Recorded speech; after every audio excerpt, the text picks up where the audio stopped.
folks who can't make it this morning, but want to hear your questions and anything I have to say about them. So, and as advertised, this is just low-key coffee with Miss Cook, although I will say I'm having water now because I had my coffee earlier.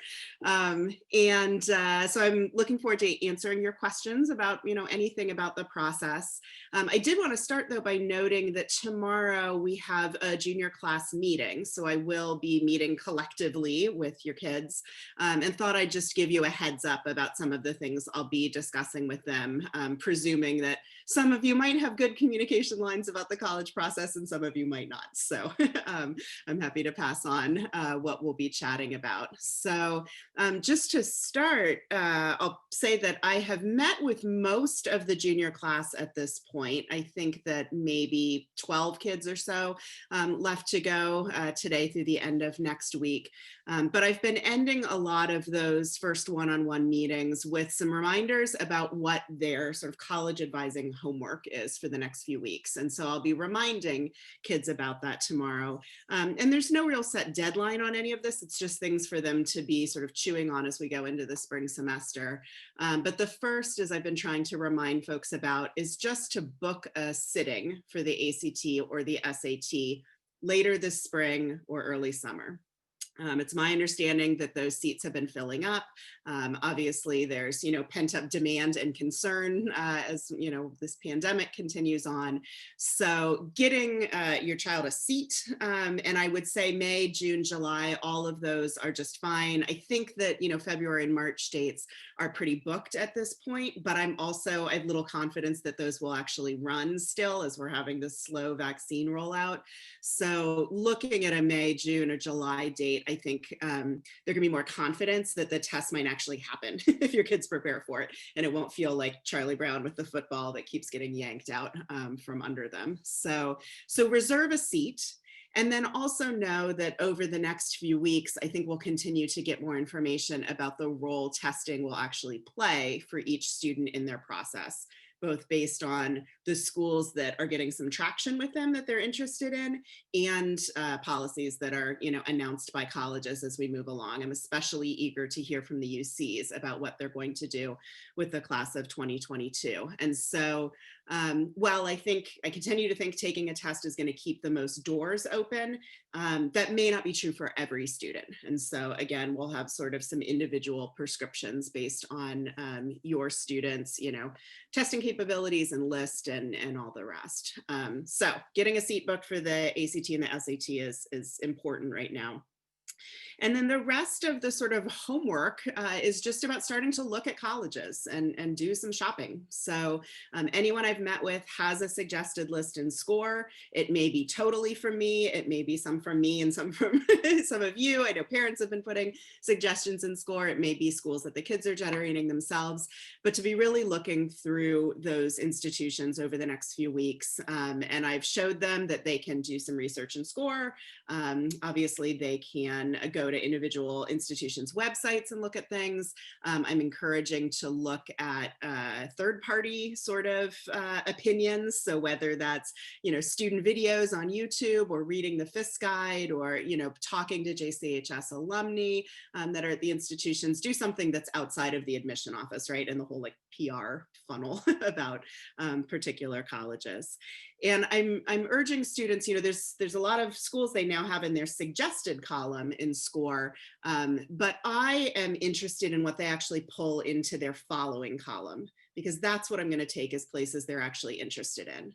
And I can't put schools in their following column. You all can't put schools in their following column. That's what they have editorial control over. So I'm urging them to look at the suggested schools and start dragging them. It's all drag and drop in SCORE, to drag the ones that they think they might be interested in into the following column, which I'll check in on periodically with the hopes of getting some sense of where their head is at with their list.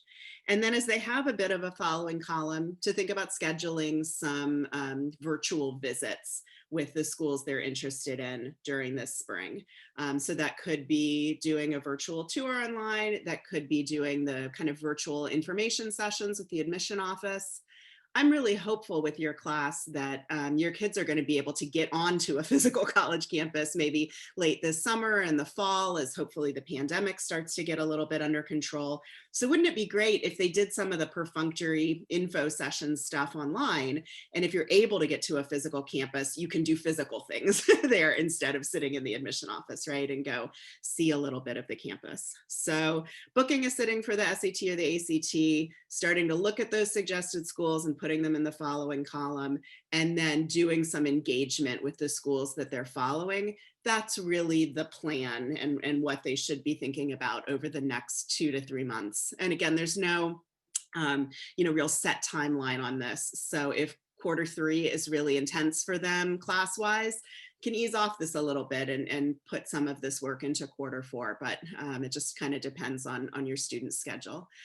There was a question about if we should book more than one test date to be able to have some repetition this spring. And yes, you can certainly book 2 test dates if you want to book like May and July or something for the ACT. That it never hurts, I think, to be sort of prepared and have a place saved.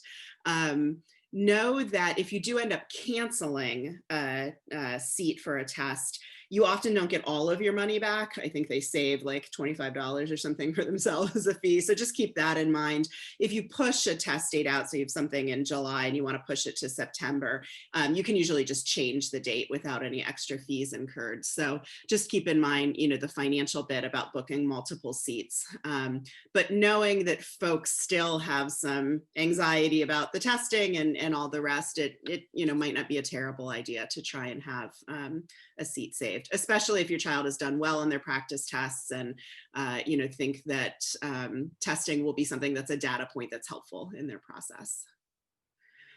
Let me see, we've got another question. The meaning of the SAT news I sent. Yes, so, and just want to clarify that.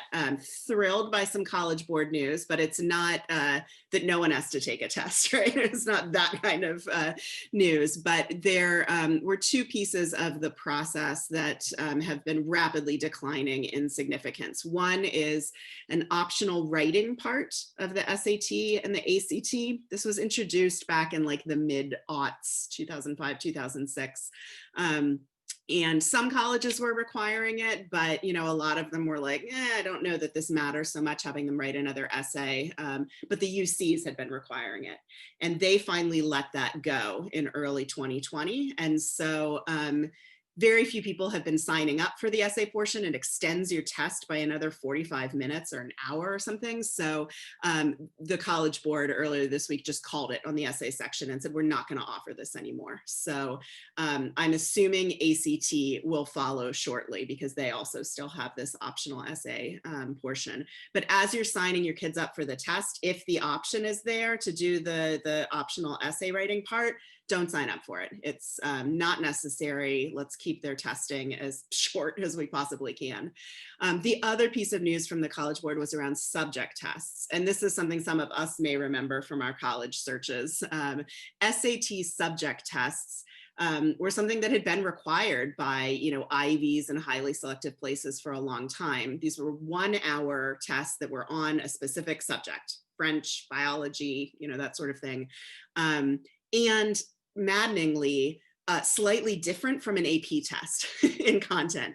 So if you took AP chemistry, the thought would be logically that you could take a chemistry subject test and have these 2 data points, about this subject that you'd mastered, but they were a little different. So you had to study for them separately.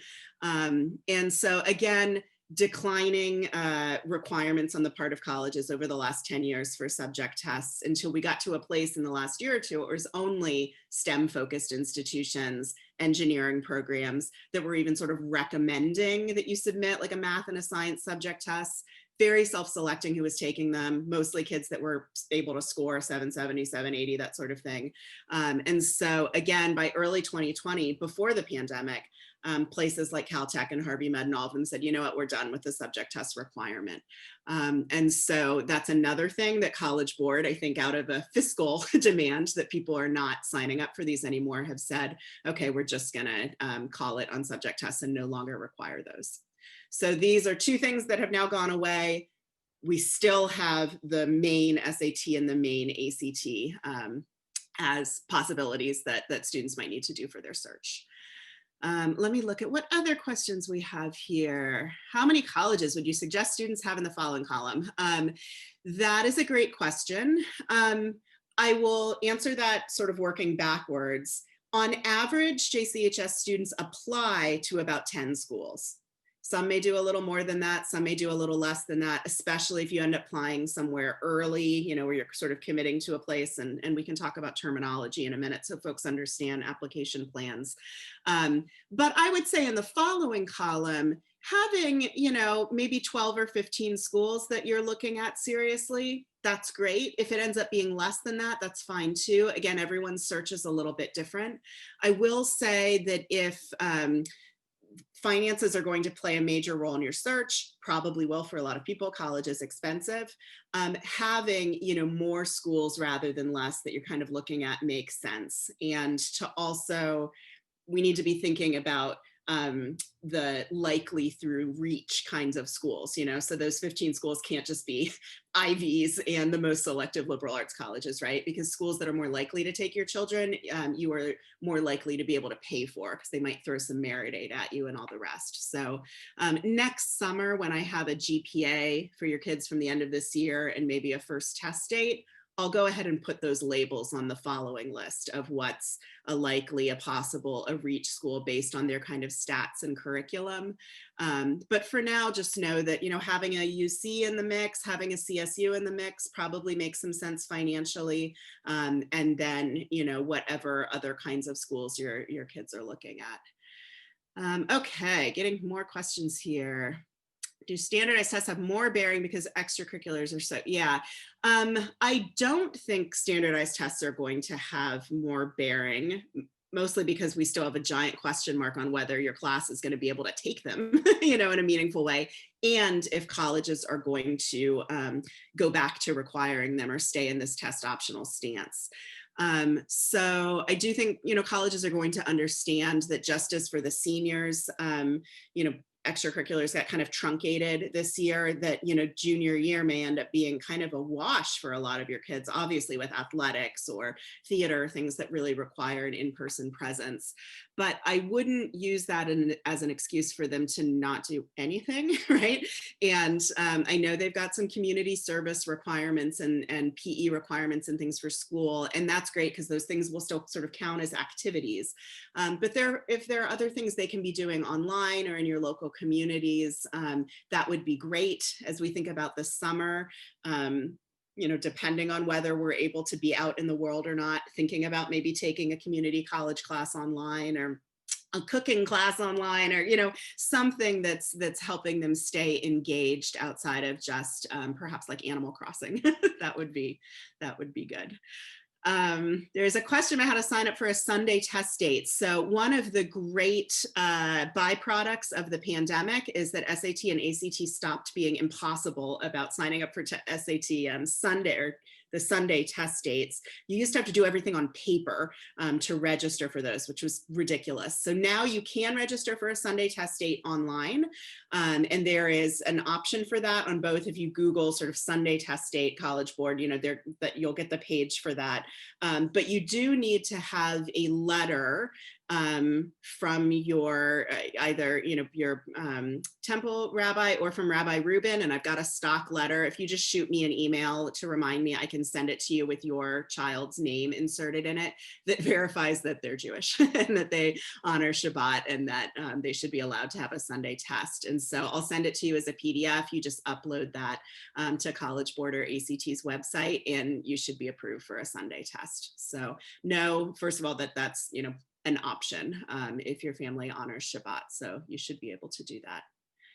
Okay, more questions. Anything you'd recommend for kiddos to do this summer? Yeah, as I mentioned, trying to do some kind of engagement with the outside world. And obviously it remains to be seen how much we can be in the outside world. But if there are some service things they can do, or if there's some fun learning, you know, there are art classes and, as I said, like cooking classes and, you know, woodworking classes, things you can kind of do online, and definitely look at City College, Berkeley City College, you know, some of the local community colleges have really pretty robust, you know, summer class schedules that go up.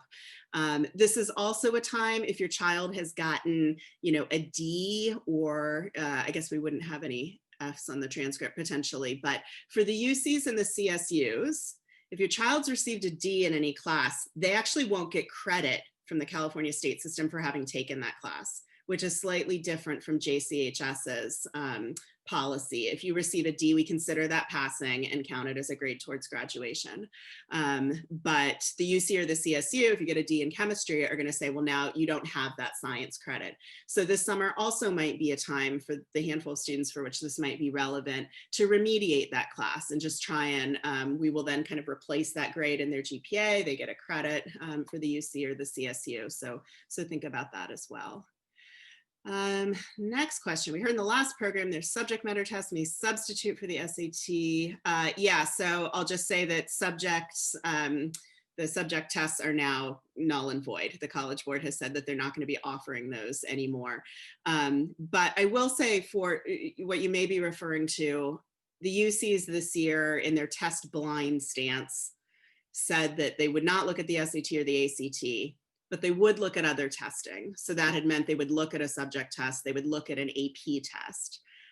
Again, we don't know what their official policy is going to be for your kids' class yet. They haven't announced it, but it may be that you could submit AP scores, even if you can't, that, you know, they won't look at an ACT or SAT. So that, I think, is the only piece that's relevant now from that question. Okay, do we think that next year they'll stop waiving tests? Right, yeah, what about the no test, all of that? Yeah, I mean, I will say that college counselors, internationally, actually, I was gonna say nationally, but internationally are really putting a full court press on colleges right now to make statements, to put their policies out there for next year. And some are, they're starting to sort of a day at a time trickle out. To be fair to colleges, they are deeply embroiled in trying to assess this year's applications for the class of 2021 in a way many of them have not done before, right? Without test scores in some cases. So they are really engrossed in trying to deal with what's in front of them. But I do think we'll see more policies coming out next month and in March once they've been able to kind of close decisions on the current senior class and think about your kids' classes. But, you know, counselors are pushing for those decisions to come out and pushing for, you know, another round of test optional. And some of the early stuff that I'm seeing from a variety of schools is saying, you know, yes, we'll at least expand the test optional policy to the class of 2022.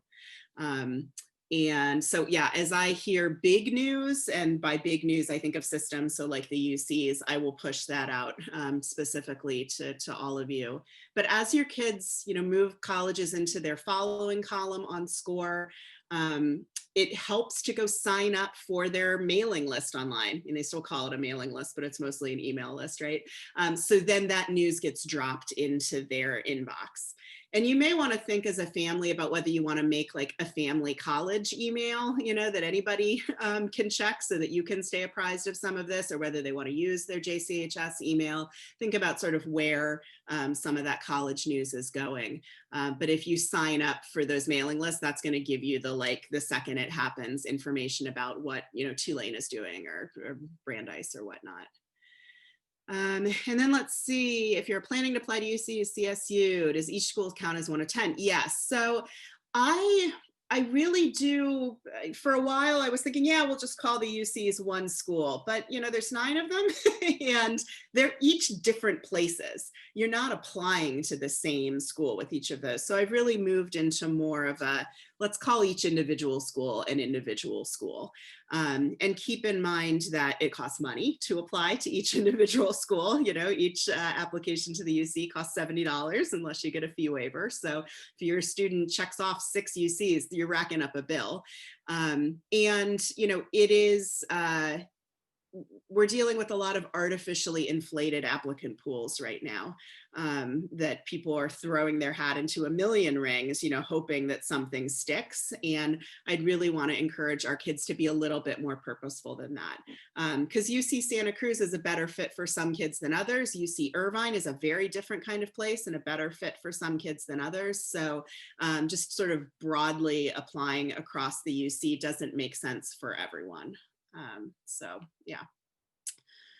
Okay, I think I ran through the chat box there. I hope I didn't talk too fast, but if folks have more questions, they can put them in the chat. You can unmute yourself. I'd be happy to hear voices other than my own. What else are we thinking about?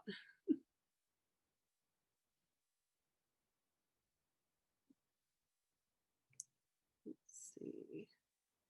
Lauren, if we haven't started yet, are we way far behind or are we okay? You are okay. You are just fine. We are still very early in the process. So, and I started the meeting, I know we had a lot of folks that have joined over the last 15 minutes or so, saying that I have a junior class meeting tomorrow to just do another round of reminders with the kids about what they should be working on.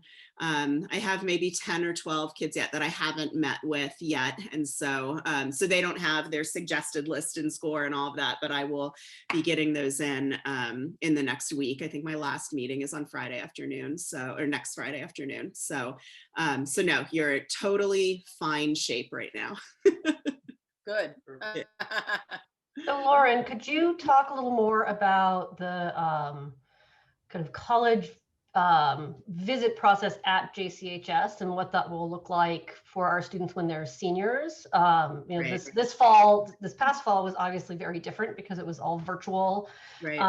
And just kind of what will the goals be for that? Are they still kind of exploring at that point? Are they really saying these are places I'm going to apply to? Like, how do they kind of think about that as kind of the next thing we're doing? Right.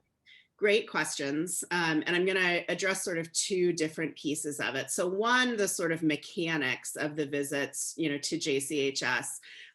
Presuming we are back in the building next fall, a lot of folks have been vaccinated. We're probably still wearing masks and, doing some social distancing and all of that.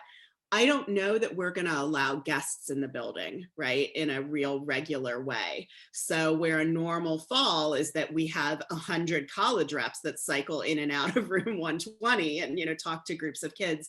I don't know that we're still going to be there next fall. I think we're going to have to manage the number of people and the antibodies they're bringing into the building. This is just a guess at this point, but, and I'm hearing this from colleges too, that they're not sure that they're going to go totally back to their full court press of travel next fall, if they will have the resources to do that, because budgets have been tight, and whether they'll feel like it's safe enough to require their staff to do that. So we may still be living in a virtual, sort of visit sphere next fall. I just want to prepare you for that. But those visits are still useful and important, and especially when you're a senior, there are a number of things that you sort of rack up when you're doing them. One is, the sort of demonstrated interest checkbox for the places that care about that, meaning that, it's another point of contact with that school. You showed up to something, you asked questions that was, specific. You are in a small group setting rather than a big generic virtual info session they may be hosting on their website, for example. So you might have some more airtime to ask the rep questions. They're going to address Jewish questions specifically because I prepped them to do that. And so the conversation might also be a little bit more tailored to what our kids want and what they want to hear. Then again, those mass sessions. And, this is a real chance as seniors when you might be applying somewhere to connect and make a relationship with the rep that's going to read your application. So beyond just that checkbox of demonstrated interest, these are human beings that get invested in your kids, and I'm receiving a lot of emails from reps right now, like, can you tell me more about this? Or can you follow up on that? And I really want to go to bat for this kid. Is there anything else you can tell me about how their grades are, doing this year? So those are, it's important relationship making moments too, even virtually. I saw great success with this still working, on Zoom this fall with the current senior class. So it will be important to pay attention to those. Last spring, as we moved into this weird virtual world, I did some spring visits with colleges, which isn't something, you know, we'd typically done in the past. I may try and do that again this year. So I just need to kind of test the waters and see where colleges are at with that, because it is extra time for them as well. And they may be, you know, funneling folks to their generic website sessions in the spring. We'll just kind of have to see how that goes. So to be continued on that. The other thing I do want to say, that I'm sorry, it's a very long answer to your question, but as we think about next fall and about getting to know colleges, now I've lost my train of thought about what the second answer was I was going to give you to your question. I was going to talk about application plans just a little bit, because where each student in the class of 2022 might be in September can be very different depending on if in the next few months they fall in love with a certain place, they decide they want to apply early somewhere, they may be laser focused on a particular institution by September and have, you know, some of the rest of their list figured out. On the other end of the spectrum, you may be completely lost and like, I don't know what I want to be when I grow up. Everything looks great. I don't know where I want to apply, right? And so I am here to help kids that are running the full gamut of that. But just to make sure everyone has this kind of terminology down, and I'll repeat this over and over so you don't have to like memorize it right now, but there are a number of ways you can apply to colleges. Every college offers a different kind of application plan. So you do have to look at specific schools to see whether something like early decision is offered. And if it is, you know, what their deadlines are. But generally, the generic college app that we remember where you apply in January is called regular decision. That is just where you apply, you wait a couple months, you find out in March your decision, you have to make a decision by May 1st about where you're going to enroll. That's regular.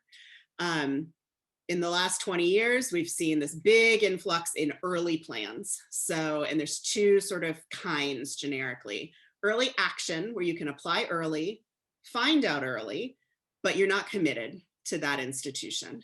And there are lots of places that are of moderate selectivity that offer this. Typically the highly selective places are not just going to offer you admission and not require you to come.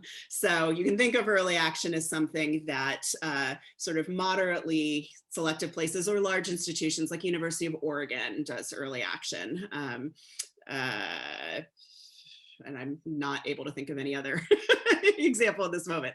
But then early decision, and you can think about the difference as like you have to make a decision, is that early decision is binding. So that's the one where I sign a form, you all sign a form, your child signs a form saying this is the only school I'm applying to, early decision.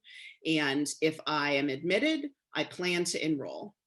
They will often let you out of those contracts if the finances don't come through, if you're applying for financial aid and all of that, and it doesn't sort of work out the way you would like it to. But early decision, you know, is really for your top choice school. And if your student doesn't have a top choice school, then they shouldn't apply early decision. So I mentioned both of these early plans because admit rates tend to be higher for them. And so when you're looking at uber highly selective places, strategically applying early is going to give you a bit more of an advantage. It's typically not a huge advantage, and it's not going to take someone who's inadmissible to admissible, right? But it is good to think in your mind about, you know, the early card and whether you want to play it at some point. And I'm happy to give individual advice to families about what it means financially and all the rest. I'm a big fan of early action. If the schools they're looking at are offering early action, I see no harm in doing it. It lets you get a chunk of your applications out of the way. And they're usually November 1st, November 15th deadlines. And you have some decisions by winter break, and that feels really good psychologically to know you're going to college. So I think that can be a good pressure valve release for kids to get some admits then. Gonna check the chat here. Yeah, the UCs and the CSUs don't have early anything. So they just, all they do is sort of a regular round, and their date has typically been November 30th. So you can think about November as the month of the California schools when we work in a frenzied way to get all of those done. But yeah, they don't tell you anything early. And then deferrals, yeah, and gap years. I can talk about that. So most places generically are really happy to grant deferrals. And I think a lot of colleges value students taking a gap year. I certainly know when I worked in a college admission office, we were always pretty psyched when kids wanted to take that time because we knew when they arrived on our campus the next year, they would be more mature, they would be more focused, they would be more sort of prepared to take advantage of what we had to offer, rather than sliding off the hamster wheel of K through 12 education right into college. And especially for kids that are undecided, I think having a little time where you're choosing what you want to engage with, and you can sort of affirm for myself, do I like biology or did I like it of the things I had to do, right? So sort of really just take a little time for them to figure themselves out. I will say some state institutions can make it a little tricky to do a deferral. Historically, the UCs and CSUs have not been super friendly to gap years, but we've been seeing a little loosening of that in the past couple of years. On most of their websites, they have some verbiage around, we don't grant gap years unless it's for religious or military reasons. And I have found that the vast majority of our kids are going somewhere in Israel, but of course not everyone.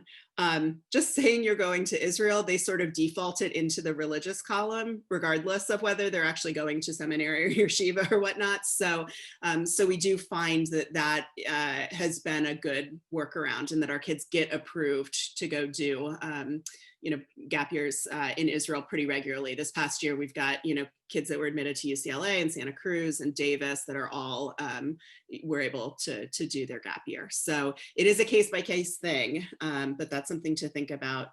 I also know that gap year programs where you earn college credit can sometimes be problematic. At some institutions, that may automatically default your student into being a transfer student, regardless of the number of credits. So again, this is sort of like details, but this is what we'd want to get into as we're honing in on the schools they're excited about and the gap programs they might be looking at. Often, if you're doing something in Israel, there might be, some Hebrew courses, and Hebrew University is offering you a Hebrew class credit or two.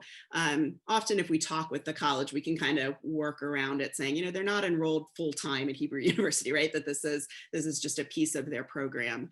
But it is a consideration as you're just starting to look at the landscape and what's out there, and how we can go through the process with the least amount of issues. So that helps. What other questions do we have?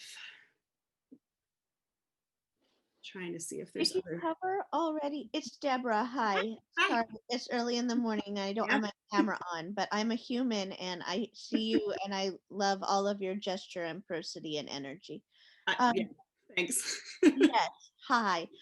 So my question is about this summer.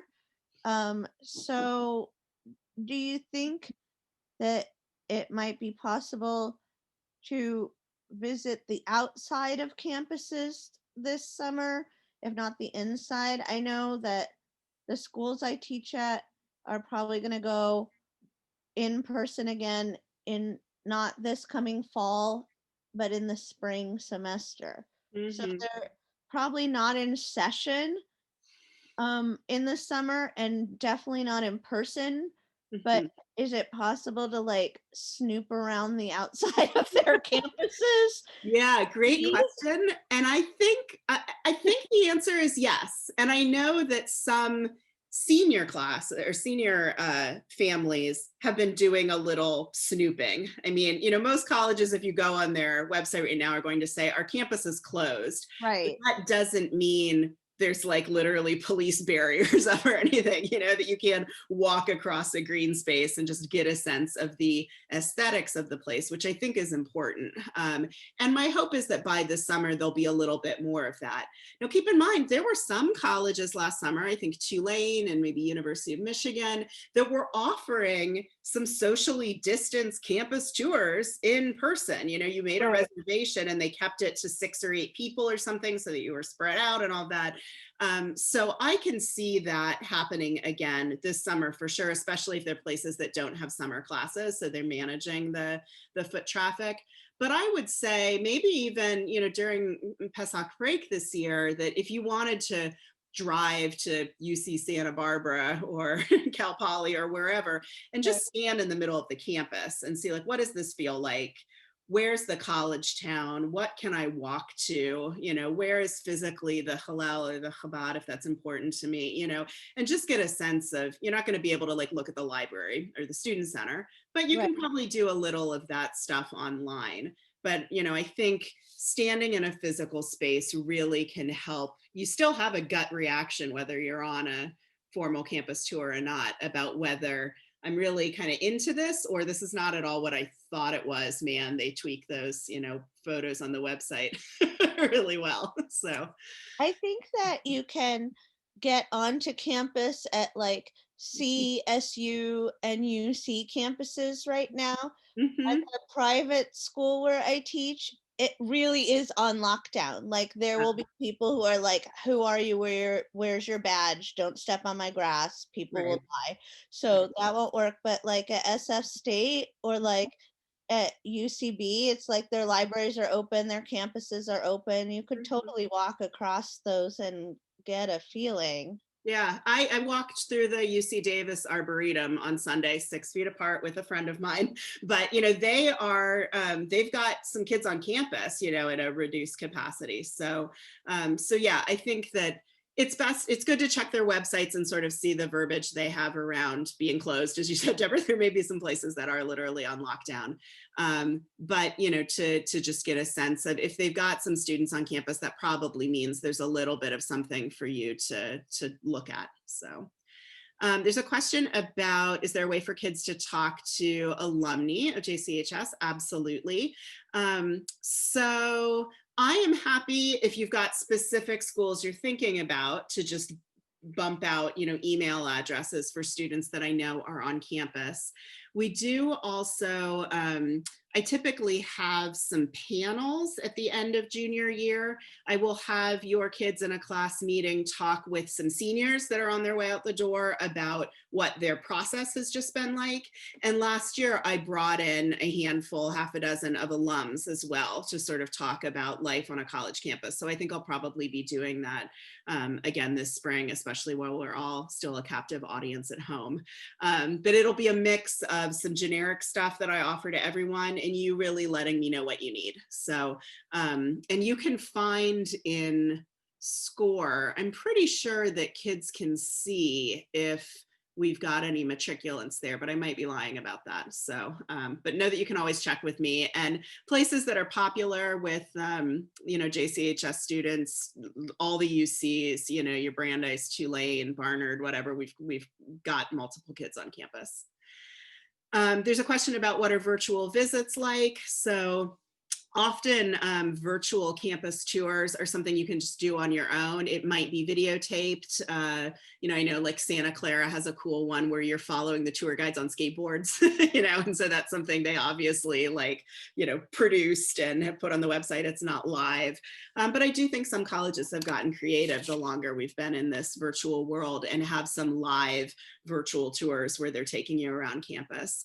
The other kind of standard virtual visit is a virtual information session. And this is the kind of thing that you would sit in a room on the college campus and hear, and now they're sort of doing it live. And they often involve a member of the admission staff that is talking about their actual selection process and, stats and data points and all of that to know if you're in the ballpark. There's often a student or multiple students that talk a little bit about their various experiences. And sometimes at some of the greatest schools, they will also include like a faculty member, and you might actually hear a little bit about their approach to coursework, why they've chosen to teach at that school. So you might see one or all of those things in these info sessions, and they tend to be, 30 minutes, 45 minutes. They will probably take some questions from the audience depending on how big the gathering is. But it's good to get some general information and, find out if, your student is like punching way above their weight grade in terms of the stats for that school. You also can see some of this on score, but also to get a sense, of how enthusiastic folks are in talking about their school, how they describe it. I've visited 150 some campuses and sat in on these info sessions, and sometimes you get a sort of, very specific sense of the culture and sort of social things there, for better or for worse, just from hearing the descriptions from admission officers and a couple of students. And so it can be a good barometer of like, I want to continue looking at this place, or I don't know, I'm a little turned off by the way they've described things. So what else? Got lots of good questions. Actually, I'm going to just say a couple more things about terminology, because I'm going to go over this with your kids tomorrow. But one thing we're going to talk a lot about, especially as we get into your English classes this quarter, next quarter, is the Common Application. If you're not familiar with this, the Common Application is a common form that at this point, it's almost 1,000 schools that are signed on to. When it was first started, I want to say in like the late 80s, early 90s, it was a handful of private schools, but now, most major public institutions are on it as well, except the UCs and the CSUs. But you've got, almost every college under the sun on the Common Application. And so you fill out this one standard form, and I will do workshops on this. This year I made videos for the kids as well, so they could access those at any hour. They didn't have to come to a live gathering with me about filling out best practices for this one standard form. And then you can shoot that off to a bunch of different schools. Most colleges will ask some additional questions specific to their school. And it may be something about like, did your parent go here? Or we're test optional. Do you want us to look at your test scores? They might also ask for a short answer bit of writing, like, why do you want to go to Tulane? But you can get the bulk of your application done just completing the Common App. And it has a standard essay, got 7 different prompts. And the last one is make up a question and write about it. So you really can write about anything for your Common App essay, 650 words. And we will make this assignment for your kids at the end of whether they have English quarter 3 or quarter 4. The last couple of weeks will be dedicated to what is a personal narrative and writing a draft Common App essay. So this will help them start thinking about things, know that very few kids actually end up using what they do in their English class this spring. And if you see their topic and are like, don't write about how hard your learning differences are for you, write about something you're great at, you don't have to panic about what they choose for their topic this spring, because they are likely, in my experience, to end up choosing another one later on. But it's a very important exercise for them to start writing in the first person and think about stories, aspects of themselves that might have broader application in terms of sending messages about things that they value and things that they're, accomplished at and all the rest. So the Common App, you'll be hearing a lot about the Common App, and probably 95% of your kids will submit at least one Common App application. So that's that. And then one other thing I want to just make sure everyone is aware of. I'm going to share my screen super quick. One moment. If you are born and raised Californian, you may know this, but just to make sure you're fully aware, we've got 3 different systems in the state of California. This one over here is the community college system, which you can't even read because it's so small, but there are, 120 plus community colleges in California. perfectly reasonable and affordable path to start your college career. You can do 2 years at a community college, get an associate's degree, and then all of our community colleges have a transfer admission guarantee with 5 of the UCs. If you complete a certain curriculum, get a certain GPA, and then your goal is Davis, you are on a path to be guaranteed admission there. And the remaining UCs, you receive preference, even though it's not guaranteed, coming out of a California community college for admission. We've got the UCs here, 9 different campuses across the state. Those were founded to be our very, flagship research public institutions with undergraduate and graduate degrees. And then the California State Universities, the CSU system is here. There are 23 of those campuses. And I think initially they may have just been doing undergraduate degrees. Now there are many graduate degrees there as well. And the CSU is the largest public system in the entire country. They educate the most students of anywhere in the US. I think there's 500,000 some students that are enrolled there. And we do have, a good number of students that choose Sonoma, San Francisco State, and Cal Poly. Those are among some of the most popular, but we definitely have folks that are looking at Long Beach or San Diego, Cal Poly, Pomona, et cetera. So just to make sure when we talk about CSUs, that's these, UCs, that's these, and then the community colleges are here. So Joel has his hand up. Please, what's your question? Yeah, Lauren, I was a little unclear on the common application. We didn't do those 40 years ago. So they'll give you a series of prompts, or you can just come up with your own essay. Did I hear you correctly? Exactly. Yep. And so they'll first, your kids will first see those prompts in their English class, and they'll do some writing exercises, doing a little bit of an answer to each of them so that they can kind of think through what I might say for this question versus that question versus there's something I really want to talk about and none of these questions are addressing that. And they can still run with that one topic. And I'm also here, obviously, all the way through, the next 10 months to bounce around ideas and what sort of, there's no one right topic to write about, but what might feel right for them. So, yeah. Does that clarify it? Yep, thanks. Yeah. Right, we got 13 minutes left. So want to just see if we've got any other questions, either live or in the chat, folks want to pose.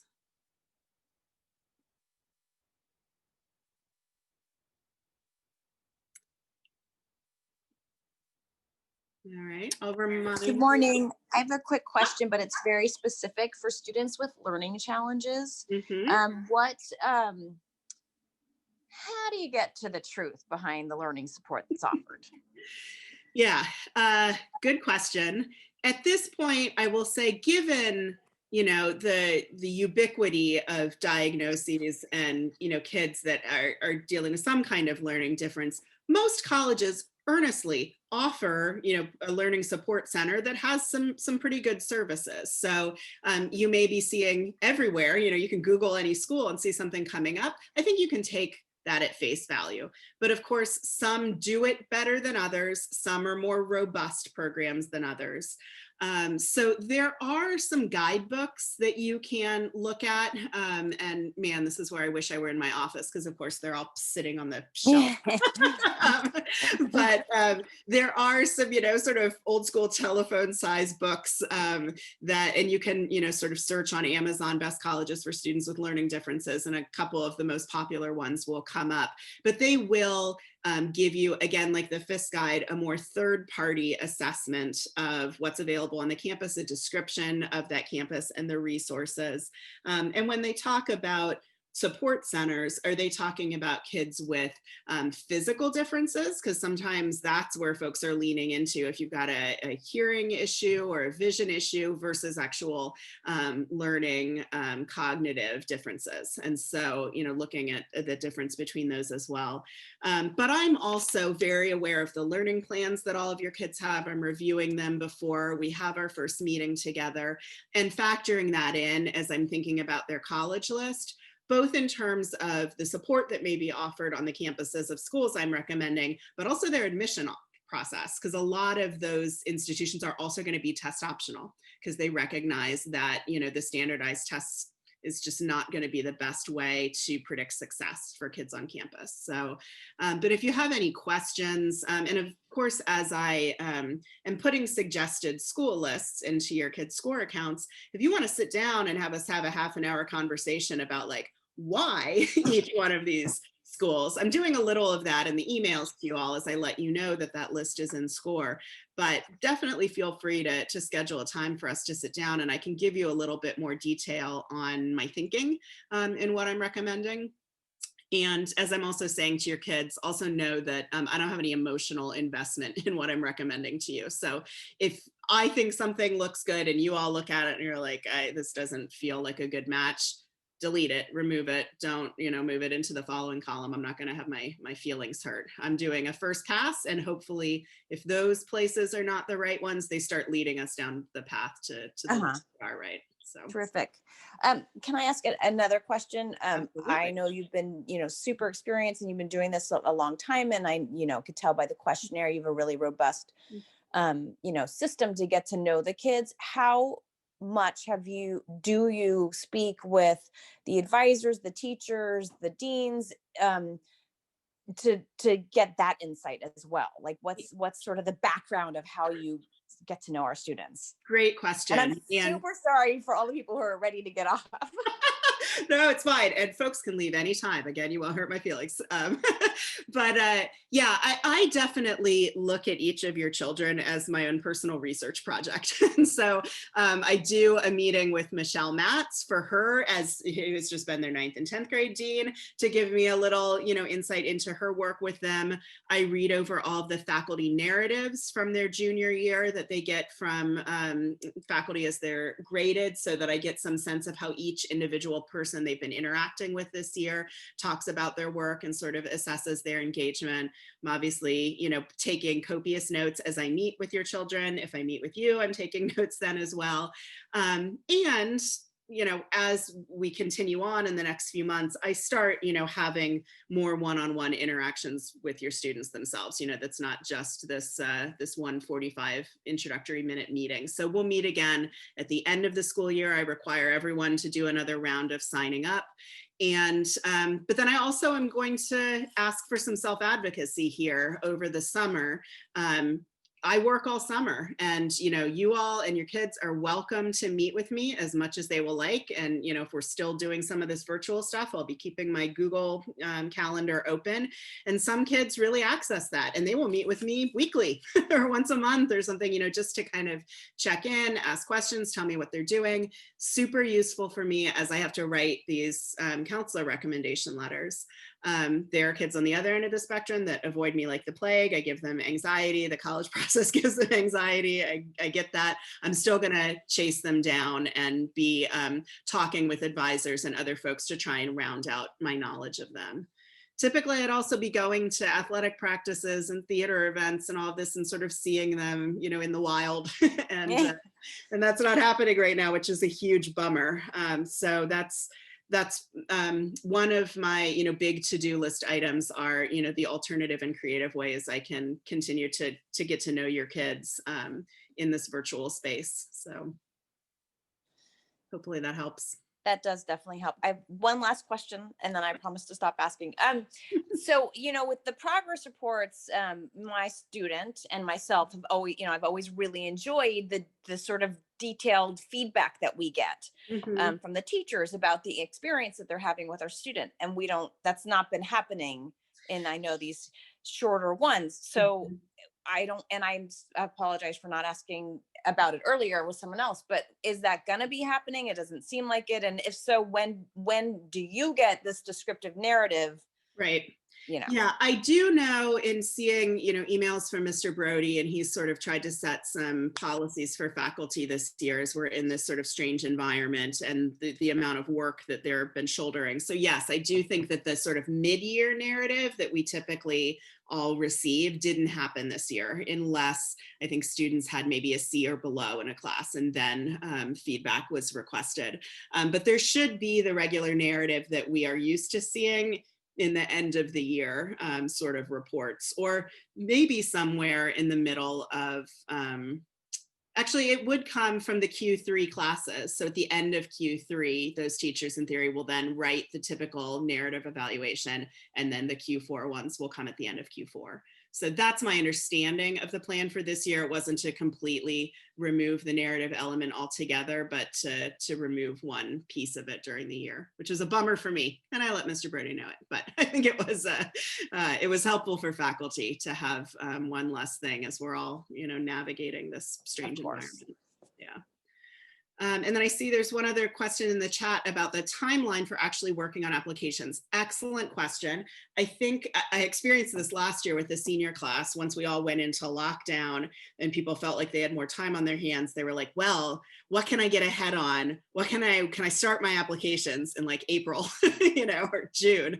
And well, that was a rare and exciting bit of enthusiasm I haven't typically experienced. I would not recommend getting started too early, just because, as I'm sure you see with your kids every year, they're like a different person, right? And they grow and change so much. And the difference between them in May and October can be pretty remarkable. And so I try to hold them back a little bit. Working on the essay is absolutely important in their English class and starting to get used to crafting that kind of thing.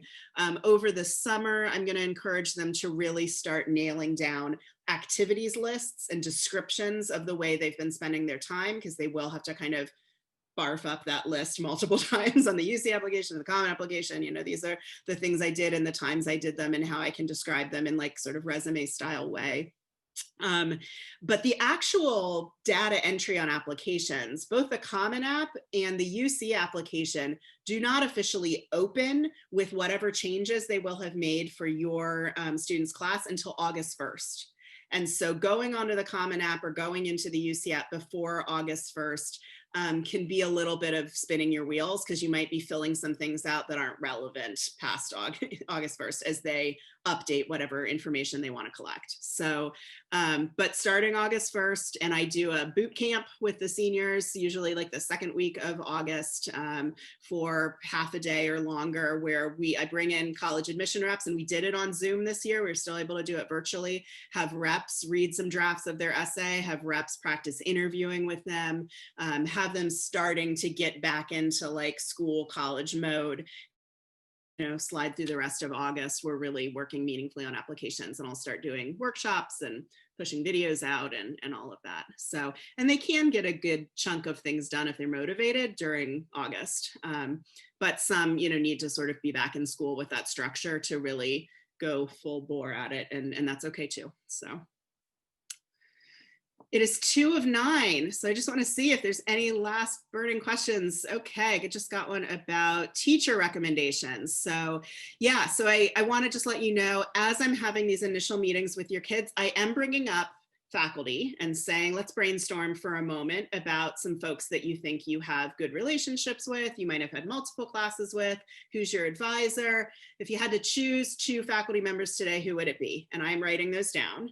No, they didn't have to choose that day, right? But some of your kids are giving me 4 or 5 names, which is amazing, terrific. We will narrow in on who they're going to ask by the end of the year. Some of your kids are like, I don't know, maybe my advisor, who do I like? Who likes me? I don't know.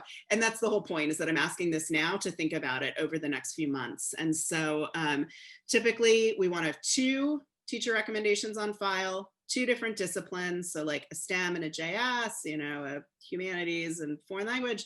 And the UCs, CSUs do not require teacher recommendations, but I still ask everybody to have them on file, because even if for some reason you don't actually use them in your process, which is super rare, you may still need them for scholarship applications, for other things that come up during senior year. And even kids that go straight into the IDF, don't apply to college, they come back to me. I just had one come back to me last week that is getting out of their service. They're ready to apply to colleges. Do I still have their information on file, including some of those teacher recommendations, which I do. So we want to collect them now while they're in school. So at the end of the year, in that end of the year meeting I have with them, we will talk again about faculty recommendations. We will choose at least 2 people And some folks will have more than that. I wouldn't want more than 4. We're just not going to be able to send more than 4, and it's obnoxious to have more than 4.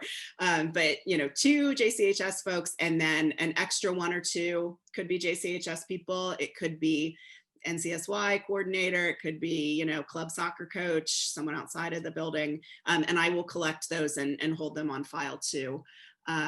But yeah, we want folks that, that's where those narrative evaluations, if they said great things about your kid, if they've complimented them, if they're their advisor, know them very well, those are good candidates for recommendation letters. And know that I read all of them. While your kids usually can't access them, they are a confidential thing. I do read all of them, mostly just for typos.